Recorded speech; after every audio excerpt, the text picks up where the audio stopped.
Abebembezi nibajangwa ihanga rya Rwanda nerukoreso mu gishagwa Uganda okugira ngo entambura neteganisa abarambuzi abari kurwo mahanga gahero kuzabwinda hamwe na Mugahinga National Park kureba engagi abo kugira ngo nibanza kwetora entebe kutambura urundi rugendo kuza Kisoro nibagira ngo Rwanda ky'enyonyi cyo by'uburambuzi Kanombe hihi na Bwindi na Mugahinga National Park ngumwenu abajungu nibarugera kimwe heru bataha Rwanda bato barabacanika bataha mu Uganda okureba engagi ikintu kiri kutuma Kisoro bari mu kutunga entasya sanabi kandi gishira ku bunkenke abagikoresha kandi aba pilot batangiye kwiganya kuzana indege hano kuko cyuzuyemo ibyoba kandi hari n'ibiti by'abaturage bemeye birakura bigatuma aba pilot badashobora kureba aho bari kugwa nangwa igihe bari kuzamuka mu kirere.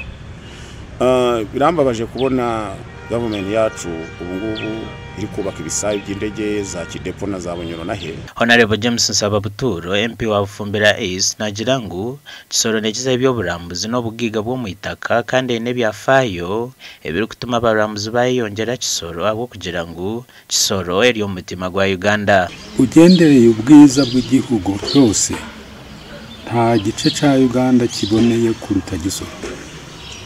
Ugendereye ku ntunguka ku bukire buri mu districts za Uganda. Kisoro iri mu districts zifite ubukire bwinshi. Nagira ngo ekishaayi kibamara kukitaha mutindo ibyo burambuzi no bushobozi n'entunguka nibiza kweyongera. Iki gisayi dufite kiba kigahize kibe kigari kibe kinini inyoni ziriya nini zibe zashobora kuza hano muri Kisoro. Ibyo byaremewe igisigaye ubungubu ni Gavumenti gushira mu nkora ibyo ishaka ngo ikore muri Kisoro. Nagira ngo abavugi b'enyonyenke bamwe ba Uganda bemerize byo kwiza Kisoro ahabwe ekishaayi kubakiri mu mberambi. For Kisoro, definitely Kisoro has one unique selling point and these are the mountain gorillas. So the visitors who come to Kisoro, 97% of the visitors. Iki gisayo atari cyo kuvuga ngo nabafumbire benda kugikoresha ahubwo kizana abakerarugendo basiga sente nyinshi mu gihugu mu buryo bw'ubukerarugendo kuko ari twebwe dufite kimwe 60% z'ingagi z'isi yose mu district.